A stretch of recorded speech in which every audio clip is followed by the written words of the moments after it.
and they're off.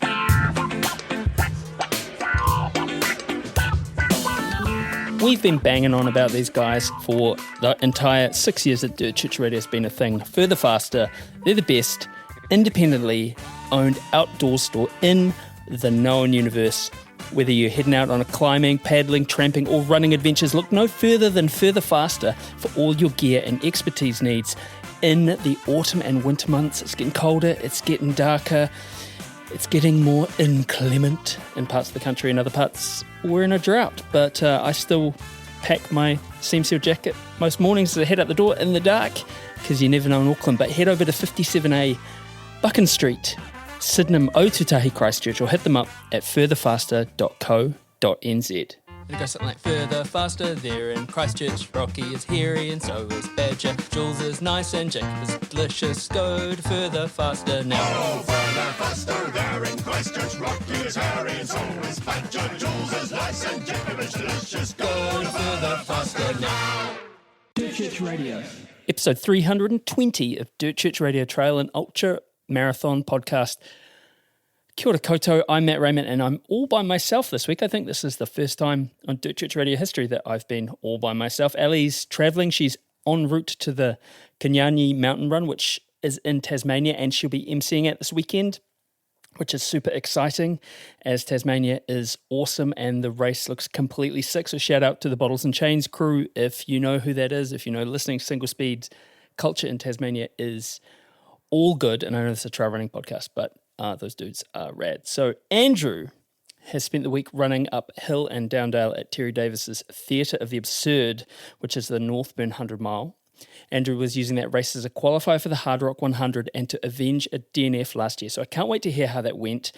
We'll run down that on next week's Aid Station, but for now, he's tired, so I'm going to give him the afternoon off. But we should talk about some results from that weekend briefly at Northburn, the 100 miles, 10,000 metres of climbing. The women's podium, Kanoka Izumi, she was avenging her DNF at Tarawera earlier in the year, 27-27 for the win. The legend that is Jean Beaumont in 28-16.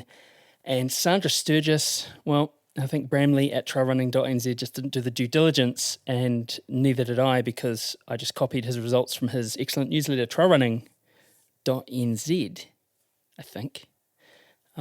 Don't know, but Sandra Sturgis was in third. In the men's race, in 23:45, which is an insane time, was Mark Doohan. Second place, Dean Stewart in 25:28. And third place on the podium, our old mate, Andrew McDowell in 27:27. Him and Kanoka involved in a bit of a sprint to the end there. Not sure how that went, but I'm sure there was no hand-holding because our mate is pretty adverse to that. And shout out to our friend Jono, part of the Beer Jerk running crew, who took it home in the miler in 9th place. That's an incredible result. Thinking about international races, Jim Walmsley, he took out the 120-kilometre Chianti Ultra by UTMB in Italy over the weekend, which was the one to watch because Kilian Jornet, arguably the most dominant trail running talent in the last 15 years, was in second place. But Kilian got what he was after, which was a golden ticket to Western States. And, you know, paternity notwithstanding, with him and Tina have a baby on the way. But my goodness me, that is going to be a stacked race this year. So before we get to our interview this week, we should probably do this. It's the greatest run ever. It's the greatest run ever. Greatest Run Ever, brought to you by Squad Run. Give their 4-week special coaching trial a go. You can find the link on the website, which is dirtchurchradio.com. This is the part of the show where we ask you to write into us and tell us your greatest run ever. It doesn't have to be a race or mountain summit. Might just be a run around the block, something that's sung to you for some reason. Send them in to us at dirtchurchradio@gmail.com. And we're starting to get a little low again, so please, friends, send them in. This is from Bronwyn Duggan. Hi, guys. Been enjoying listening for a while and love the greatest run ever and thought I'd share my greatest run ever. Let me start at what led me to this amazing run. I decided after doing and loving Taupo Ultra's 24 kilometres in 2023, I wanted to knock out a 50k before I turned 50. 2 weeks later, I was out of action for months due to an Achilles tendon injury. I still didn't give up on the idea and I was back running by mid-2024, finishing the 25K at Quat Trail Run, and knew with planning and training the 50K was going to happen. Undecided on the event, and after listening to Matt in the DCR Aid Station podcast talk about the Perisher to Bullocks track used in the 2024 Ultra Trail Kosciuszko, I decided to check it out for myself. So the Sunday before New Year's Eve on 2024, I took myself up to Perisher Valley, handed the car keys over to my mum, and planned to meet at Bullocks Flat, fueled by a fistful of gluten-free Arnott's barbecue shapes. Now that is a tasty, tasty snack. And carrying a lot of water and tailwind in the running vest, I set off.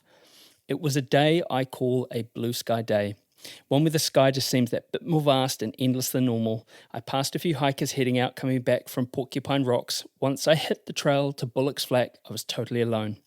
There's something about being solo in these high places that fills the soul each time I go up there. It was particularly intense this day.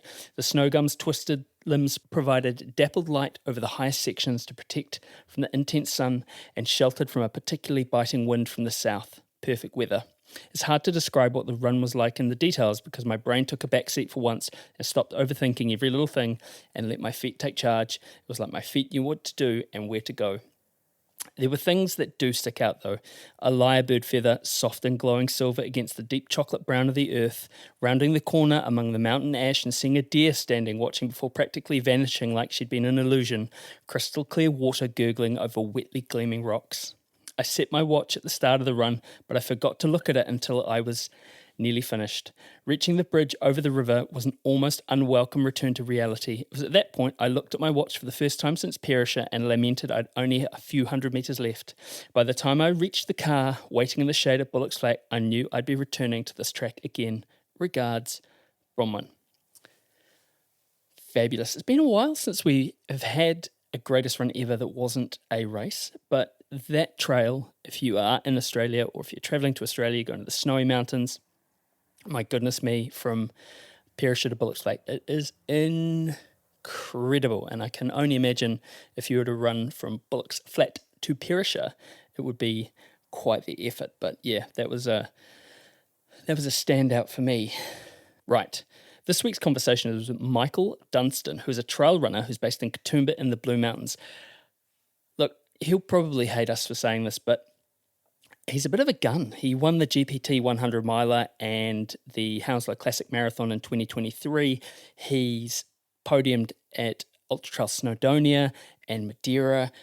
And this conversation is awesome because I need to be frank, there's a ton of edifice and affectation in trail running, and it sticks out and it's galling and boring and inauthentic.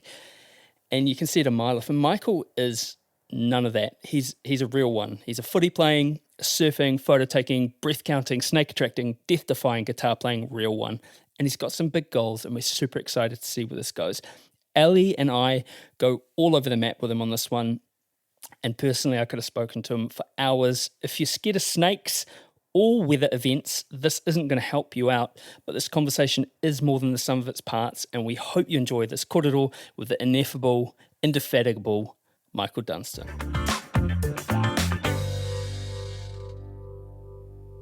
Kia ora koutou katoa. Welcome to Dirt Church Radio, and it is a great pleasure to introduce you to Mikey Dunstan. Mikey, thanks for joining us today. Thanks for having me. How are you? Oh, good. How are you? Yeah, I'm very good, thank you. It's been a good day. Just pining about not being in Katoomba. Yeah, well, the sun's out here. It's blue skies. It's like when it happens, yeah, it doesn't happen too often, so it's been a good day. Hey, you are a WA boy, right? And you moved to the Blue Mountains. Like, what led you to do that? Yeah, so I've been in WA basically my whole life until I think I've been here coming up for about 20 months now. Okay. So yeah, it's kind of was an unexpected one. I was invited to go to Madeira Island in Portugal with a friend Josh to take on the Madeira Island Ultra Trail, and I was pretty new into trail running then, and I thought awesome, like that place looks incredible. Big fan of the ocean and also the mountains, and then went over there, and I was just really taken back by how like the people there just loved where they lived, and just but also it felt like they were shaped by the place that they were living. Like they were just so strong, but also so connected to the place that they love to explore. So I kind of came back and I was like, wow, like where's that for me here? Like, and I was touring around playing music, and I'd keep popping through the Blueies just for like a week, and I just loved how it felt here. So I called it home. I was up at Narranack last year, and just every time you go, and it's so strange, like you're just running up a road or you come to a cul-de-sac, and then it's just like there. It's just like there's almost no preamble. There's no one's buying you dinner first. It's just there, right? And there was this old boy. He was sitting on the bonnet of his ute, just smashing a dart, and the sun was going down. And it was just. I said, "Look, man." He sort of looked at me and gave me a hooroo or whatever it was, and I was like, "This is incredible. I'm not from here." And he goes, "I'm from here, and I've been here for 50 years, and every day I come and watch this because I just can't get over it. It's not lost, eh? Like what an incredible part of the world it is." I was on Narranack an hour ago, and it was like, blew my mind. I was just riding my bike, but there's a similar guy actually. When I come up this last road climb to get back onto the road, I didn't even know the lookout existed, but every afternoon on sunset, I see this guy just laying fully horizontal on this rock, which is basically on the cliff, and he just watches the sun setting just like this, like on the rock horizontal, and same kind of thing. You just makes you feel good seeing someone enjoying the place so much. So yeah, it's cool. That resonates. So I had a similar experience in the forest. I don't know, middle of last year. Like it was actually in the middle of winter, and there's this old guy just sitting on the stairs, and I was like, "Hey, you all right?" And he's like, "Yeah, I'm just enjoying the scenery." I was like, "Oh wow, cool!" Like you kind of take it for granted, and then you see people like that just soaking it all up, and it's a good reminder, isn't it? Yeah, it takes you off guard sometimes. Like when you see someone really just taking their time, and it's like, oh, I don't know, like take a bit more time, or like stop running all the time and just soak it up. Yeah. Are you actually like thinking about soaking it up? Like I've been to WA a couple of times, and there's some incredibly beautiful scenery there. And like one of my favourite runs was actually down on the Toondah Peninsula near Albany. Like what, did you get into trail running there? I did, yeah. Yeah, so I kind of got into, played footy a lot my whole life, and then kind of coincided with cutting out. I stopped drinking for a year and started really getting back into my running, and I wasn't playing football anymore. But I guess being from WA, surfing was my main hobby, and yeah, it's so beautiful. But then it was weird. I moved down to Dunsborough near Margaret River, and I would always pack my boards in the car, but I started just popping like my trail shoes in there as well, because if it was busy, like you could go out and run the Cape to Cape or something. And I started like realizing, I was like, oh, like, the trails are always empty. I always leave the trails feeling like I just had an amazing experience. But sometimes, when the waves aren't good and it's really busy, you feel like you're all fighting over something that's so scarce, whereas the trails are always there, even if it's raining. So I just, started trail running heaps down there. Not so many punch-ups in the lineup on a trail, are there? Yeah, and I feel like if you bumped into someone on the trails, they were usually very welcoming and just stoked to see you. So I was like, I like this. Yeah. I went out to your trailhead and no one knew you. Hey, can we circle back to footy, because there's a lot to choose from. Are we talking about football with a round ball, Australian rules football, rugby league, or rugby union? Yeah. So that was a very West Australian thing of me to say football. That means AFL in WA. I feel like we're not monster on rugby over there. But yeah, so I played Australian rules football for my whole life basically. Wow. until I was probably I'd say almost 20, and like I loved it. It's just such a cool sport, and love the teamwork and just everything about it. So, but then surfing kind of shifted the focus. So yeah. AFL seems like and again, to someone who's non-initiated, just this super cardio intensive, like quite balletic thing, but also you just get to run into people as well. It's like the best of both worlds. Eh?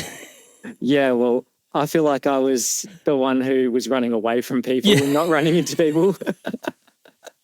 Yeah, I was always like on the wing or trying to find space, and because I'm a pretty small guy, so yes. Yeah, again, not too much of that in trail running unless you're racing Ruth Croft and you get an elbow or something like that. But I mean, the cool thing about Katoomba, and I guess disclaimer, this isn't paid for or affiliated by the New South Wales Tourism Board, but you all really should go.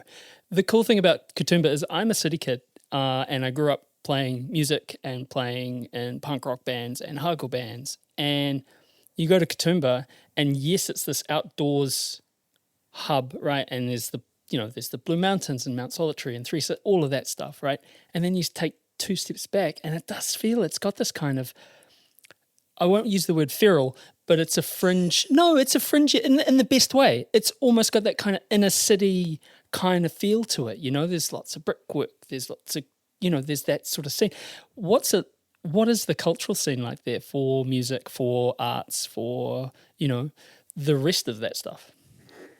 Yeah, I know exactly what you're describing. It feels like there's kind of bits and bobs of every genre of music, of art up here, but it's almost like you have to look for it a little bit, like it's almost hiding, and it's like once you know it's there, or you get invited to some event that you didn't know exist or things like that. So I would say personally, I actually, since moving up here, have been pretty like a bit of a homebody and just like stayed back a little bit.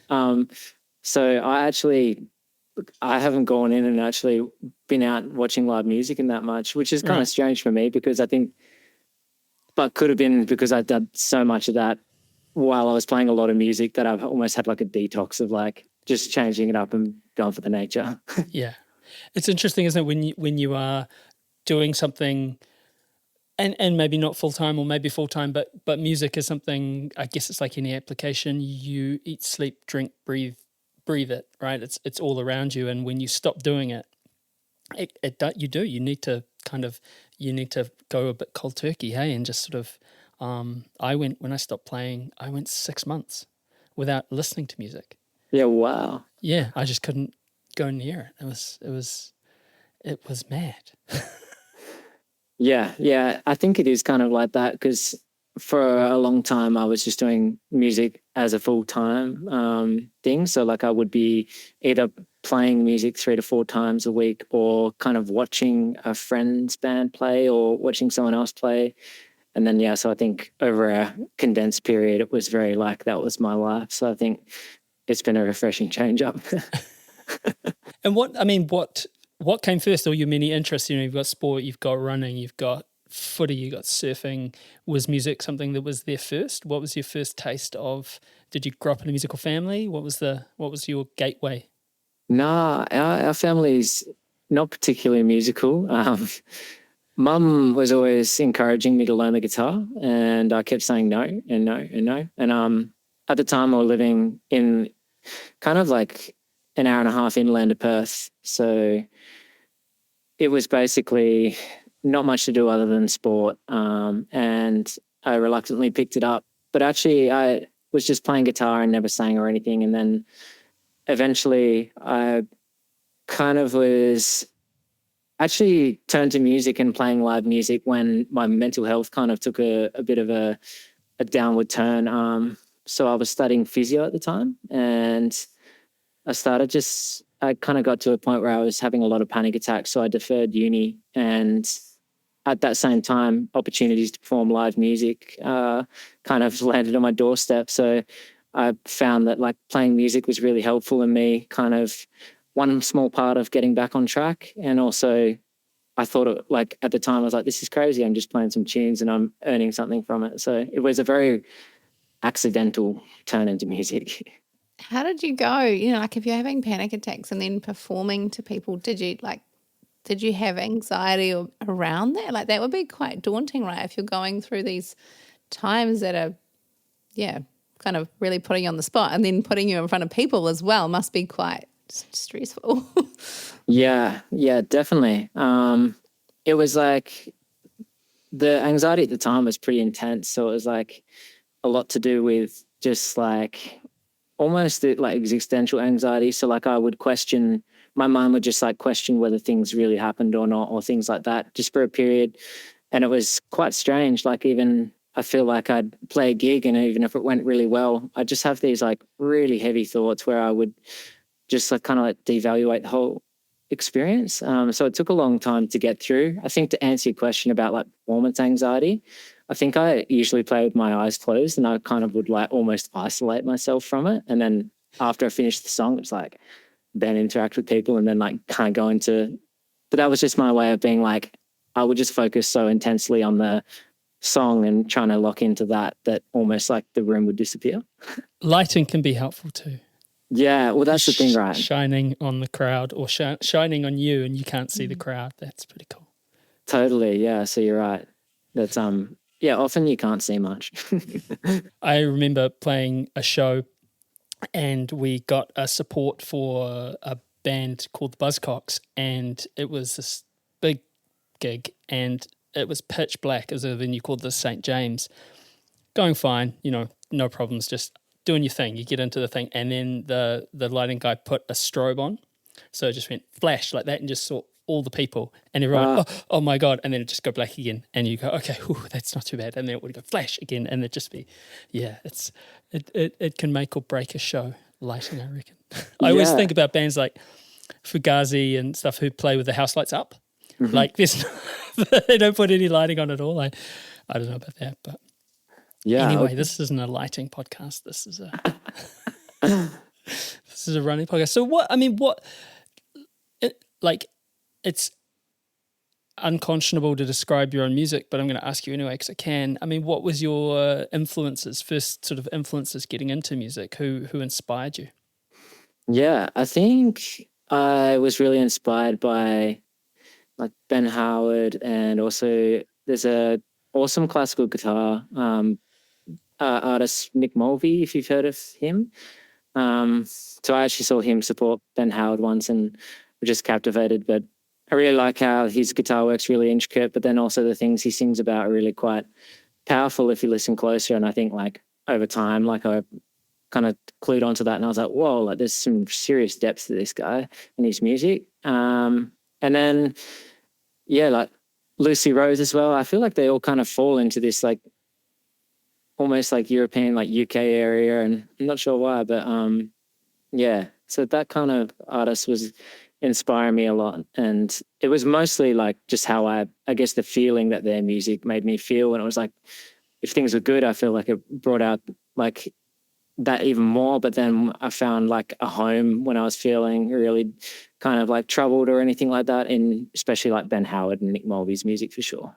You've told us that you're interested in, well, not interested, you apply mindfulness. How do you utilize it in your life? Yeah, so I think, for example, just even today, a couple examples would be, I did a session this morning, and I guess on the drive there, you have these thoughts where you're kind of thinking about a podcast or something like that, and it's like completely kind of counterproductive to going and getting in the right headspace to go and do a session or something. So it's just kind of bringing yourself back to like the present moment and focusing on preparing for that run. And then even in the session, like I find it in running, it's super beneficial. I'll breath count all the time in my sessions.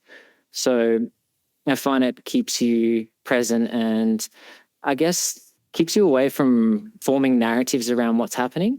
So example, if I'm in my first rep of a session and it's uphill and I'm really hurting, like if I'm breath counting, I've kind of just aware of where I am. The sensations might be unpleasant, but there's no real, like, I'm not building some elaborate story around it.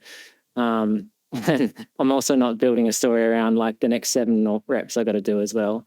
But then even in, say, now it's like mindfulness would be like, if I'm speaking or listening to you, it's just focusing on looking at yourself and actually taking it in and being present with, rather than trying to develop some story or something I want to tell later down the track. It's like actually just listening if I'm meant to be listening. So it's something is a lifelong practice. And, you have your days where it's good and have your days where you get to the end of the day and go, I missed a lot today, but that's okay. It's the thing. I mean, mindfulness, it became a buzzword, right? And and something that was seemed to be, or sort of sold to be easy, not simple. And it's not easy, but it is simple. And that sounds really cliche, but it's true, right? I found myself, what you said about the breath counting, that was one of the most useful things for me in terms of getting me through a period that I was really struggling with just a completely full head. That stuff, it felt like my brain couldn't expand anymore through work and life, and that simple sort of thing of just 10 breaths. And it sounds easy, but it's not, right? Because the thoughts don't go away, and that's that illusion we tell ourselves, hey, that if you are mindful, you will have no intrusive thoughts, which isn't. Yeah, it's not the case at all, unknowingly. Yeah, not at all. And I think when you pay attention to them arising all the time, you realize that, they are often really unnecessary and kind of have nothing to do with you. They're just appearing from what's happening around you. And so I think it's quite liberating to be like, hey, like these thoughts are popping up, but it's just because of your situation at the moment. Like it's actually, you're not thinking them, they're just appearing. It's kind of, and what you said is spot on. Like it's so simple to try to pay attention to right now, but it's the hardest thing ever to try like actually sustain that over a long period of time. And it's also tricky not to beat yourself up when you I guess like your concentration or your awareness lapses too. That's like been a long-term lesson, is like, it actually gets you nowhere if you go, oh, like can't believe I've been off with the fairies for half the day, and then you're just fueling this other narrative and you're gone for the rest of the day. How do you go balancing your work as a content? Oh, I hate that word again. You create art, you create visual images digitally, and how do you manage the old anxiety rectangle? Mate just held up a phone. Yeah. Yeah. The phone is so tricky. Like I think I could see the correlation between the less hours I spend on the rectangle is the better I'm feeling and the clearer I am mentally. So I think it's almost better when the days are busy in terms of you've got other things to do and then you've only got a small portion of time where you just have to nail it. So I need to do a post for, say, 2 certain pages and I've got a small time constraint. So then I can't wander. So I think it's almost like deadlines are nice because they give you purpose and then you're using it intentionally. But yeah, that doesn't make it easy every day. Like I think, when I've got more free time, it's more dangerous for sure. How about yourself? Oh, no. Well, I mean, Ali, what about you? I mean, you spend a lot of time online, right? Because you coach remotely. Yeah, I agree. It's hard, like if I wasn't working in the space I do, I probably wouldn't have lots of the social media things going on, but I do. So, yeah, it's a tricky one to balance because I find like it's so distracting and it's so the opposite of mindfulness pretty much, doom scrolling. So I don't have the answers. I feel like it's a really bad habit and I need to focus on mindfulness more.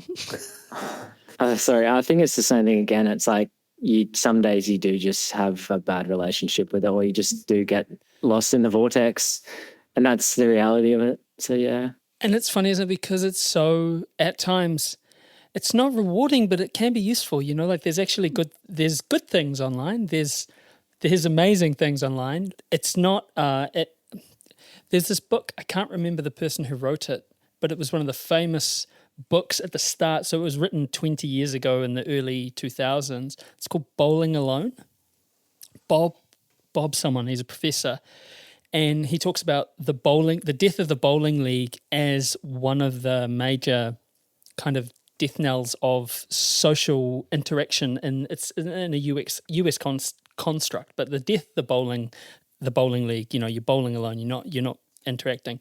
But he also talks about this concept of now we live our lives as an alloy, like as a meld of two things. Like here we are, we're having a personal conversation and we're having an authentic interaction, but we're doing it via a computer. It's unescapable. Hey, like I can't, as much as I'd love to get on a plane and go to Katoomba, that would be excellent. But thanks, New South Wales Tourism Board. dirtchurchradio@gmail.com. And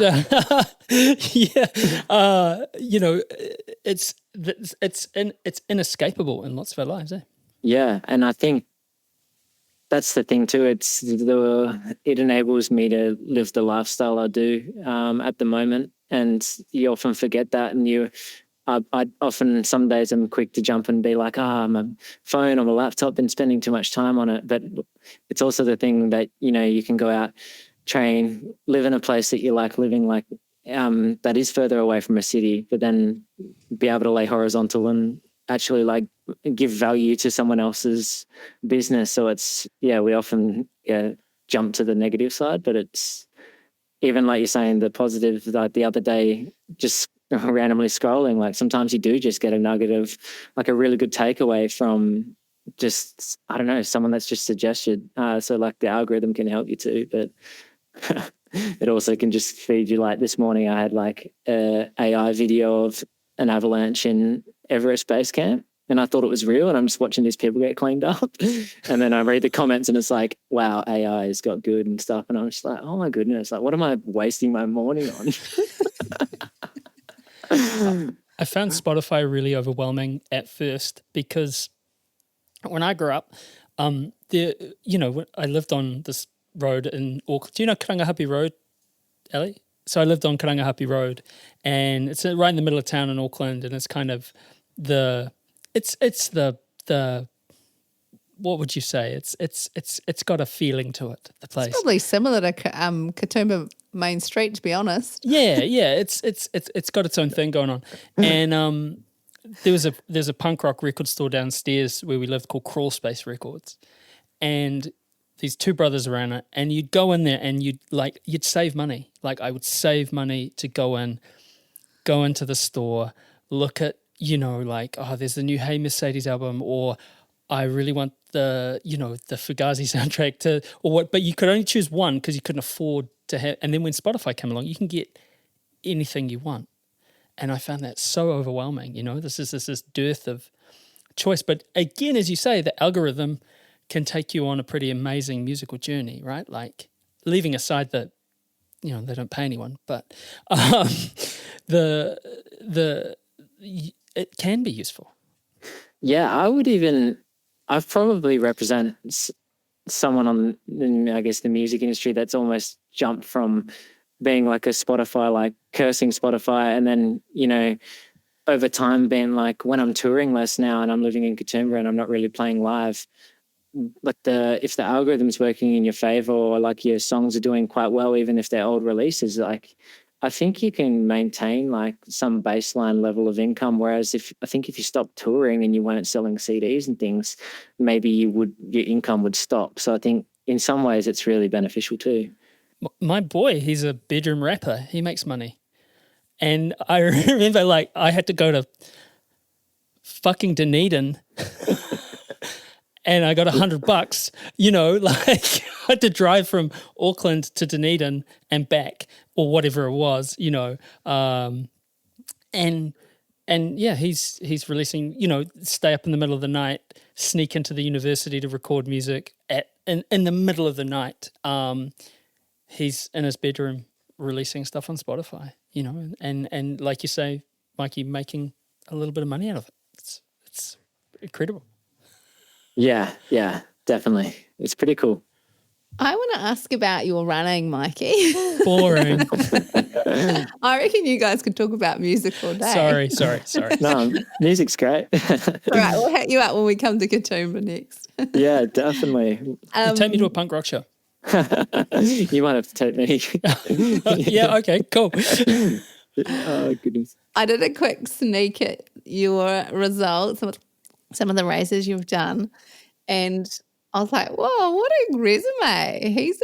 He's coming hot, really. Like, you were fourth at Transcend Ultra in 2022. MUT, you were actually third place. Is that right? Yeah, that was a surprise.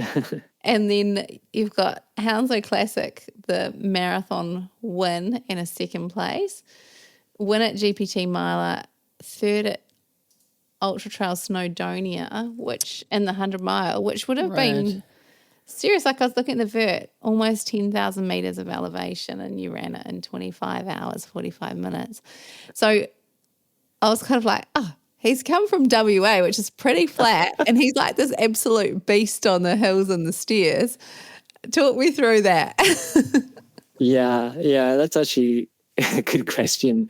When I was in WA, I was not afraid to just go up and down one hill for a long, long time, even if it was a 40-meter hill, like 40 meters of elevation.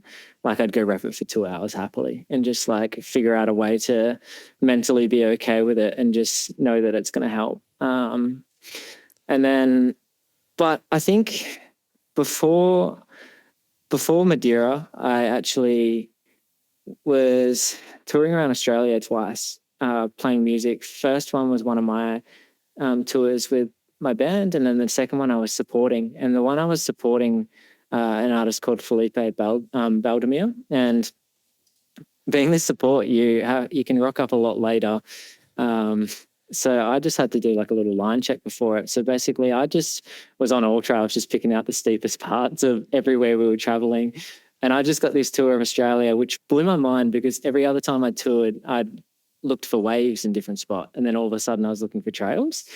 And so I actually managed to get a lot of climbing in before Madeira. So there was, a big block before that. And then I guess, I think the answer is it wasn't based in Perth too much. And when I would drive 45 minutes out to the hills every day I could. So it was a concerted effort to get out to the steep stuff. What were some of the highlights? Like what were some awesome adventures and beautiful scenery that you saw when you were touring? Yeah, where to start? I think a couple of trails that I remember that were really, really cool was even in Adelaide. Like I always feel like Adelaide's trails are very underrated. Like I'd go run Morialta or kind of through those areas and just love it. And then, I visited the Grampians for the first time while touring. So that was maybe a year before GPT or something. So I purely landed there because of Will, who owns the brewery, invited me to play a gig there. And then I stumbled on all those trails. I was like, my goodness, like this is cool. Bright, my first visit to Bright was with music friends as well. So, I was camping just at the caravan park in Harrietville and just had like my awning set up and my swag. And I would just like pick one of the spurs each day from the caravan park and go to like a bungalow, Bonaccord, and like was going out to Feathertop. And being from WA, it was pretty funny. I'd never really run a real mountain before. And I got up there and it was summer. And I think the wind chill was like negative something on the top. And like very quickly, I couldn't feel my hands and I'm like sprinting back down the mountain to get warmer. So, and then Queensland, I like was a bit of a sensory overload for me. I went into, I think it might be Binnaburra? Yeah. And I went on a run there, and I think within 40 minutes I'd seen 3 snakes, like the blue lamington crayfish, and it was just like a bit much. So I ended up running on the road. I was just like, I've just been driving all day. I just need like some sort of relaxation. And then I was running back down the road and I was on the phone to my good friend, Coach Cam. And while I was on the phone, like I jumped over a solid snake and I just was like, I'm pretty done with this place, eh? So, but the list is endless. There's someone from Australia saying that terrifies me. Like that's one of the things that again, and people get bored of us saying, but we just don't have to worry about that here. Last time we were in the Blue Mountains, hey Ali, for the Furber Stairs climb, with the unseasonably warm weather that brought out the funnel webs.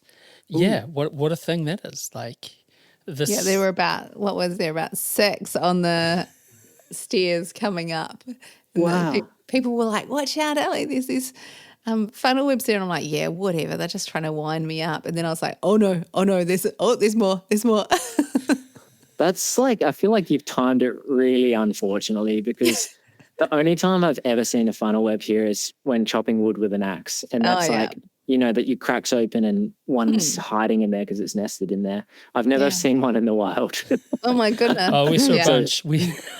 Must be, I reckon it's good luck or something. I'll take it.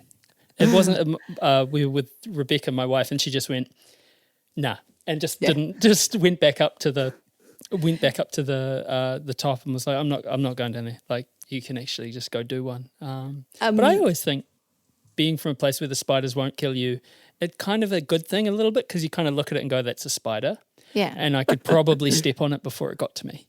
That's always my... not that I'm advocating killing funnel webs. Hey, had a funny story about snakes, didn't you? It's not a funny story. It's a near miss. It's funny now, but it's definitely got a good lesson to it. But yeah, in November, I had a couple of days where I was spending quite long days on the trail. And the previous days I'd seen like quite a lot of brown snakes. Like no one else was seeing them except for me, and we're all out solo doing different areas of like a long trail. And basically I just saw about 4 the day before, and one of them actually... bad? Sorry to interrupt. Is a brown snake bad? Yeah, they're bad. The brown's like the one to worry about on the Right. East Coast. Yeah, or like anywhere. Yeah, they're not over WA. WA's version of it's kind of called the dugite, and they're really deadly as well. But yeah, so, and then the next day I went out, and I was out for like 6 or 7 hours, like hiking and kind of half jogging, and I didn't really pack enough liquids. And I feel like, when it's been a long day and you're kind of like, the information coming in is not too clear. I was running down like a smooth single track, and it was a bit bushy, and like I got clipped on the leg, and I didn't really think anything of it at the time. And then I got about a K further down. And basically, like, I only realized I got clipped in my leg when I was like, I only I guess recall that memory when I was in hospital. But at the time I didn't even compute. So I just thought I got scratched by a stick or something. And I got further down, and I was close to where I was meeting my friends, and I just stopped because I like felt something on my leg. And I was so I just like stopped and looked down like at my sock, and I just had like two proper marks on the inside of like my lower leg. And like when you get a stick on the trails, you can kind of tell like it's a scratch, like it's got like line leading up to it and things like that. I just like immediately pulled out a snake bandage and just wrapped it up. Like I was just so concerned. But yeah, I guess like the bad part is that I got like the anxiety was so powerful that like I wasn't acting rationally at all. Like I genuinely was like, I don't know what's got me. I don't know what's happened or anything. But then I just had a gut instinct that it was bad. And so like fully wrapped it up. But then I pulled out my phone, and like silly me, a while ago, I sold my Garmin InReach just because I was broke. And I pulled out my phone and there was no reception. And I just been like, I guess like over time when you spend more time on trails and you see more snakes, but nothing ever happens, you grow complacent. Mm. And then I just was like face to face with like a really awkward situation. It's like, no one's going to see me on the trail. No one knows I'm here. There's no one on the trail, and people are like that far. So I probably made a bad mistake of moving. And so I met my friends at the trailhead, and a couple of people looked at it, and some people were like, oh, that looks like a hallmark of like a snake bite. And then someone else was like, oh, look, I'm not so sure. And then so we wrapped it up, went into town, and there was no medic. So then went to another hospital, and then they couldn't do any testing. So then went in another ambulance like for another hour. And then while in the back of the ambulance, I just remember seeing trees flashing by, and I'm just like, it's just the unknown of it was crazy. It was just like, but also that I had one snake bandage, and one snake bandage isn't enough to cover your leg. So like, if you're ever going out on like proper trails in Australia, it's like 2 snake bandages like is actually how much you need to be safe, like to actually wrap a lower limb. And so that kind of shook me as well. But then stayed in overnight and a lot of testing and things like that. And even the doctor's like, it could be, it might not be. And then they take the bandage off, and basically you're just laying there, and they're like, all right, like if you deteriorate, we'll give you antivenom. But antivenom is as bad as it, so it's really dangerous. So we don't want to like do that yet. So you're basically at the mercy of like just how you react. Right. And I was like, this feels pretty like cowboy stuff. So how long had it been since you'd been bitten by that point? Probably started blood testing like 2 to 3 hours later, but like you'd been tightly bandaged up and not moved anything for that Yeah, long. sure. But then they didn't take the bandage off that quick. It's more like later on down the track. Right. They took blood tests, like from memory, it was like a good 12 to 18 hours. Wow. And then had like a high level of coagulants in the blood. So that's kind of one of the things that they look for. But then because I didn't have symptoms, they just monitored it longer. And then the fact that symptoms never came, they just let me out and were like, we don't know. So yeah, that's the wild part, is I never saw it. It just, and it felt so minute, but then like looking at it and then how long the 2 dots stayed on my, like the scratch and the dot stayed on my leg for after, and went a purple color for a long time. But yeah, probably the funniest part in hindsight now is when I was in the hallway, because there was no beds left, the guy's going, all right, you got to watch out for these symptoms. He's like, if your like eyes start bleeding, if you taste blood or all these things, he's like, you got to let me know straight away. But I'd just been out and it'd just been such a hot day, long day, and I'm laying back down there and he's like just walked off and I just got like blood down the back of my throat and the panic attack then. But it was just a blood nose. It was nothing. But like, yeah. So anyways, it's a good lesson. Like whenever you're out, take 2 bandages and make sure you have a way of contacting, because like I felt so silly afterwards. I was like, you know, like now I've got like something I can contact people on. So, Wow. yeah. You're actually not the first person we've had on this podcast who experienced the dry snake bite. And I was unaware that they could choose. Yeah, well, it also depends, because in my case, it's like if you don't see anything, like there's every chance, like, because your mind goes, oh, what if it's a brown? But it's like there's other snakes out there too that aren't venomous, but yeah, even the person who lived in like around the area who I talked to in the following days had been bitten twice, and both dry snake bites.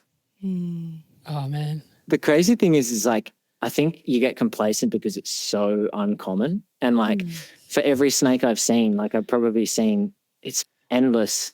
And you just never have you see the way they act and they always just move off safely and pretty chill. So like, you know, my relationship with them before that was like I trust that they don't want to actually go you.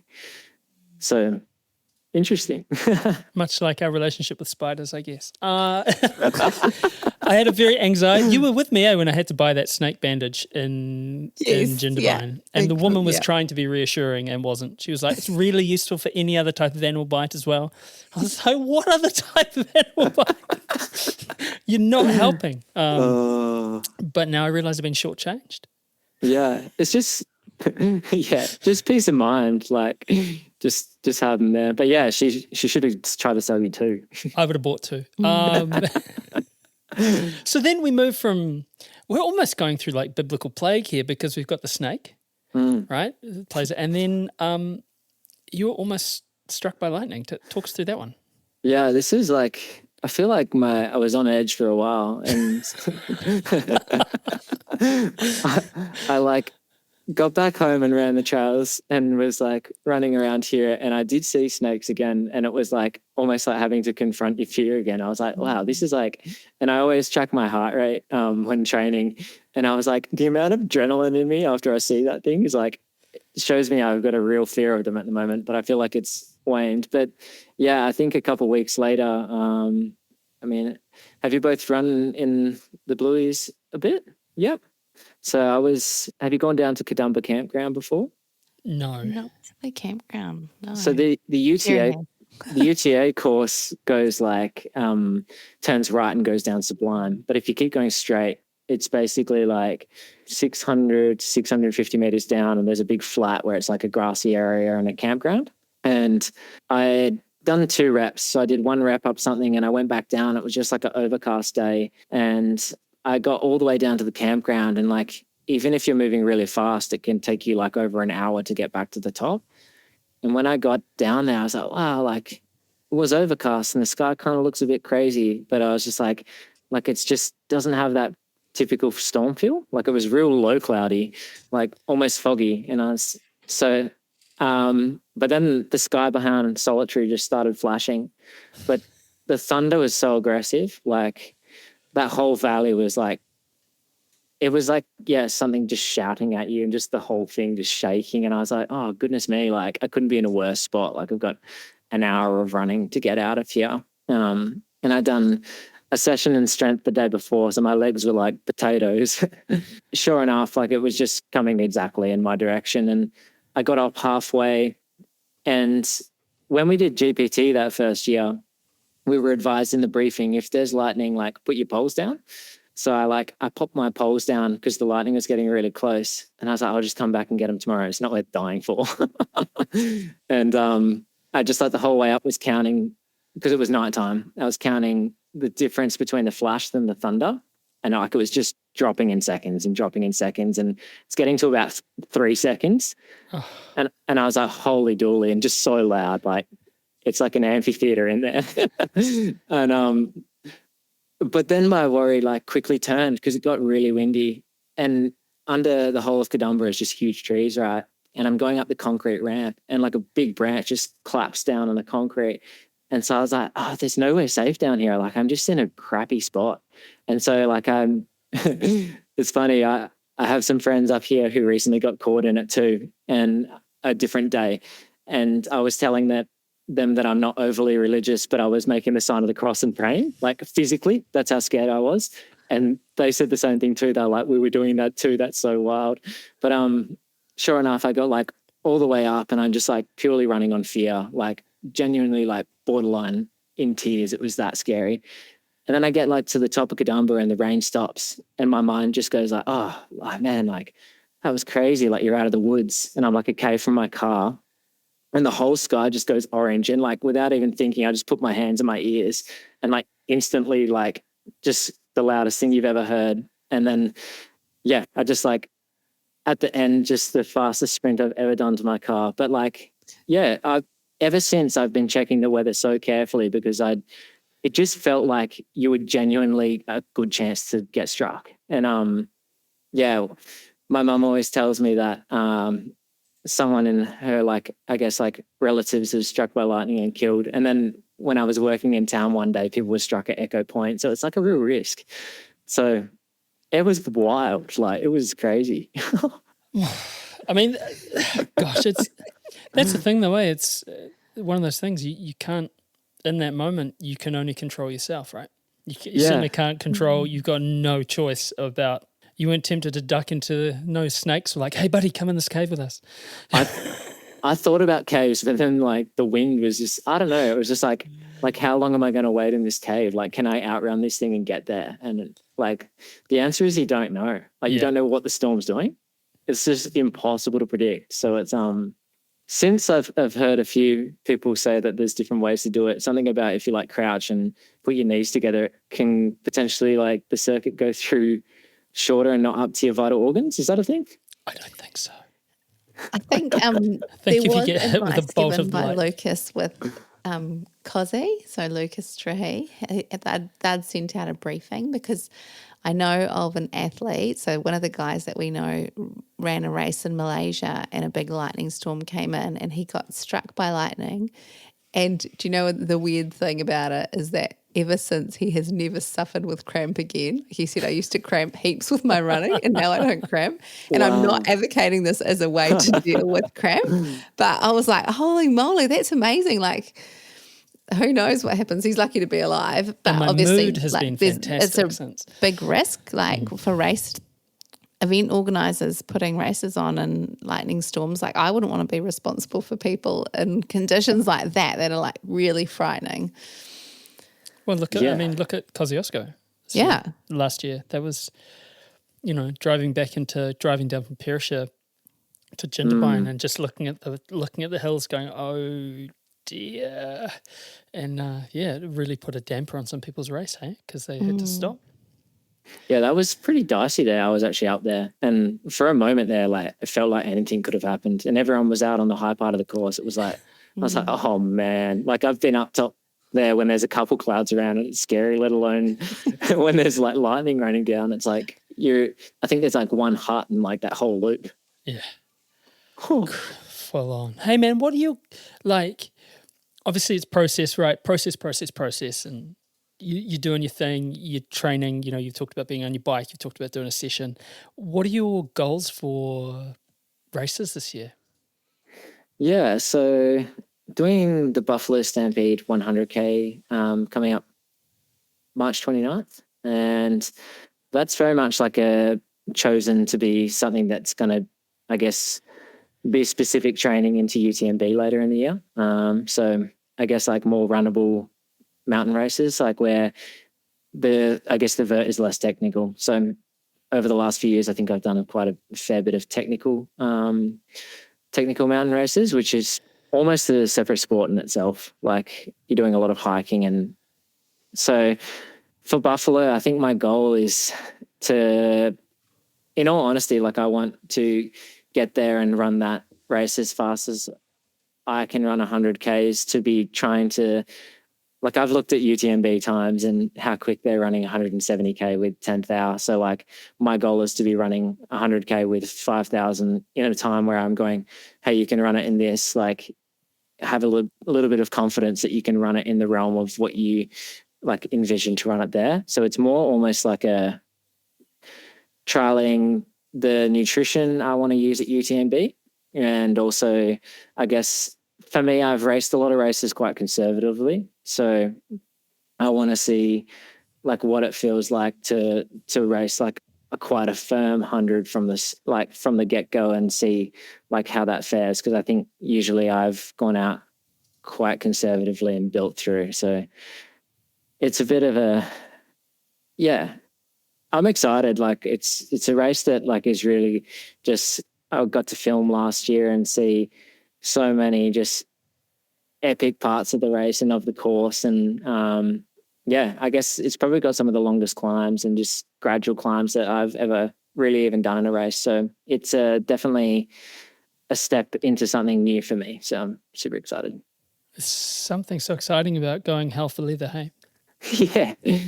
Yeah, definitely. And that's the thing. It's like I want to, I guess like a simpler version would be is like I want to race it as hard as I can and almost be like, see what I'm capable of at the moment with my fitness. And if things go wrong, like how do I troubleshoot them before? It's like now is the time to fail and learn before, I guess like UTMB, but perhaps I'll fail at UTMB too. You never know. It's like, that's the beauty of like these races, is you don't really know where the limit is until you've kind of tried. And like, that's something in the longer distances where I'm not sure yet. I've often been left for dead at the start and then been scrambling to try to catch up and been like, like, were they that much fitter than me, or did I just go out really conservative?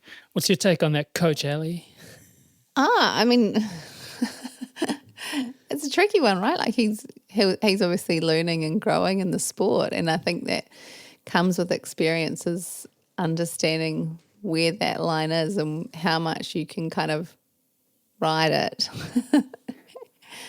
Yeah. I think that's the thing, is that like for more context, like more specifically, like usually I've raced by heart rate. And I guess like when you're racing by heart rate and setting like, I guess an upper limit of where you want to be on the climbs or anything like that, is I think at the start of the race, if you've got a lot of adrenaline or nervous energy, I guess, you could be capping it at a certain BPM, but it might actually not be it might be lower than the effort that you could go just because of the other factors that I guess like raising your heart rate. So I find usually sometimes within an hour or two, like the heart rate settles and it feels pretty close to like, hey, like my heart rate resembles a training run. Or then some races, for some reason, you get to the start line, you get out there and you go, everything looks normal, and you just like, you can run to like your normal effort. So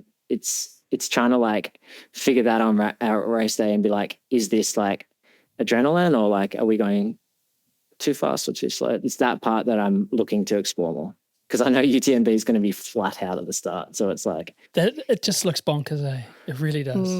I think when it comes to UTMB, you see year after year those guys just racing from the start and blowing each other up. And you look at like the likes of Ruth Croft's performance this year, or last year, sorry now, where she was way back at the start, but just that kind of really, she's really clever with her pacing, really informed, and, you know, then she was just reeling people in. So, Yeah.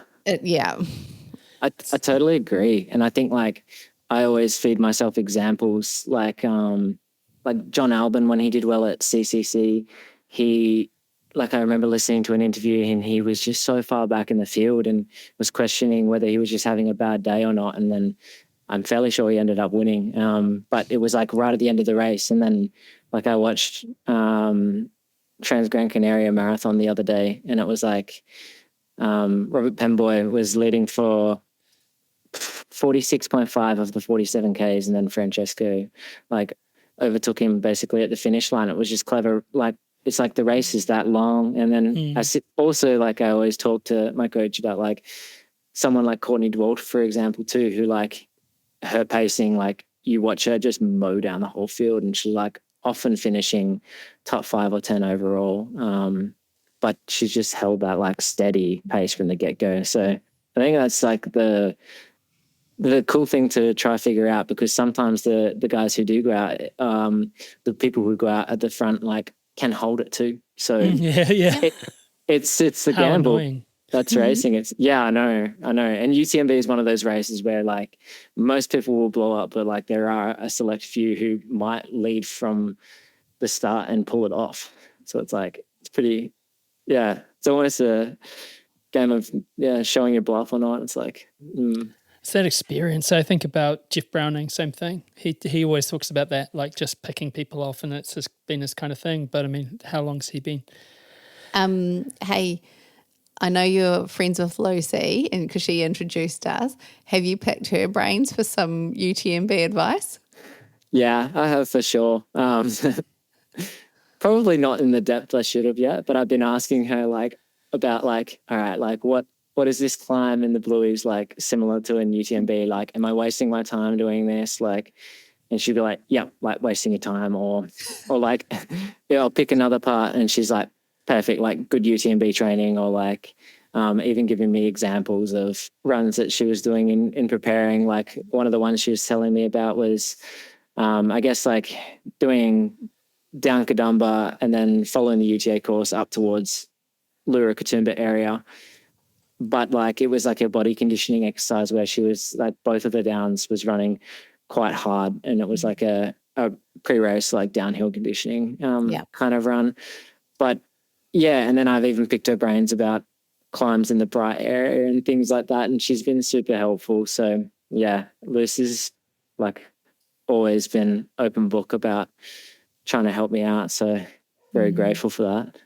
Yeah, and I think probably most people could say that, you know, like I'm sure she gets lots of people messaging her, and she's pretty open book with helping anybody out, which is one of her wonderful traits. Yes, yeah, definitely. I feel like it's amazing the time and attention she's happy to give to everyone. I feel like, it's definitely an admirable trait. Yeah, It's the thing, isn't it? I mean, you can be as you know, what's the point of gatekeeping UTMB? You still have to run the thing. Yeah, that's the thing. I often think that about training and things too. Like I just am on the side of like it's not worth gatekeeping, and it's almost like if you put it up, people like actually are aware of what you're doing and can like offer other suggestions too, or like this or that, or hey, that session was cool, you should try this variation. I think it's I like the idea of it being like a bit of a collective thing, because I don't think you can go too far by yourself.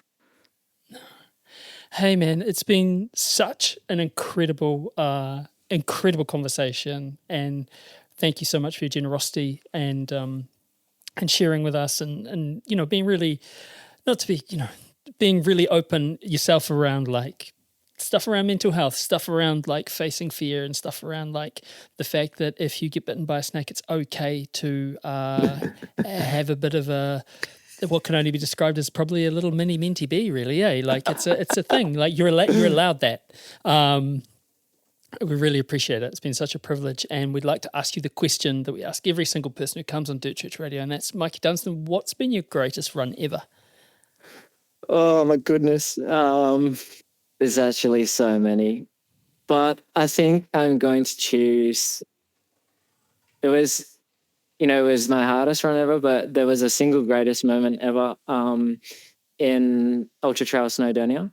And I think it was probably 22 hours through. And I just I'd never, ever, ever experienced such shattering lows before.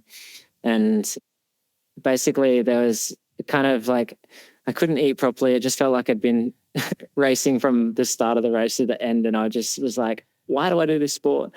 And then later on, food started going down again. And I got on top of this ridge line that I obviously never experienced before. And it was slightly downhill, smooth trail, knife edge ridge, just huge drop off the sides. And it was just you'd been running for 20 something hours and you probably just don't know how, but you're just running 4:30 pace along it, feeling like you're floating. And I remember just putting my arms out to the side and it was sunrise. And it was just yeah, it was nothing I've ever experienced before. And if I did that whole race for that one moment, or even all the runs up to that one moment, it just felt being in heaven. It was amazing. So I think, probably that run there was it for me. That's beautiful. Hey, where can we listen to your music if we wanted to?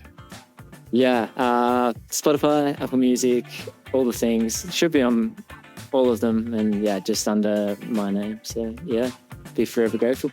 Awesome. Well, look very much forward to meeting you in person, hopefully at Ultra Trail Australia.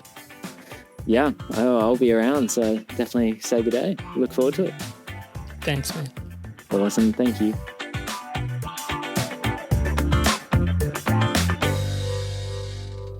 That man is easily my second favourite Mike D in a stacked field. Of course, my first favourite Mike D is Mike D from the Beastie Boys, but this Mike D is he's on the podium, and can't wait to meet him in person at UTA. But hope you got something from that conversation. We certainly did. I was super stoked to have it. Thank you all very much for tuning in. Dirt Church Radio is presented by me, Matt Raymond, with my buddies Ali Pottinger and Andrew McDowell. We're on all the podcast platforms, so follow, and give us a rating. It really helps. We're on social media at Dirt Church Radio, and you could email us at dirtchurchradio@gmail.com. Now, don't forget to sign up for our Substack for the weekly newsletter and Aid Station podcast. That really helps. Don't forget to write into us with your greatest run ever. We love to hear from them, and you can read them unabridged on the website too. Thanks to our supporters, Further Faster, That's It, Squad Run, and our Substack subscribers in the DCR Aid Station crew. Stay tuned for our show in 2 weeks when we have another great guest lined up. Mā te wā.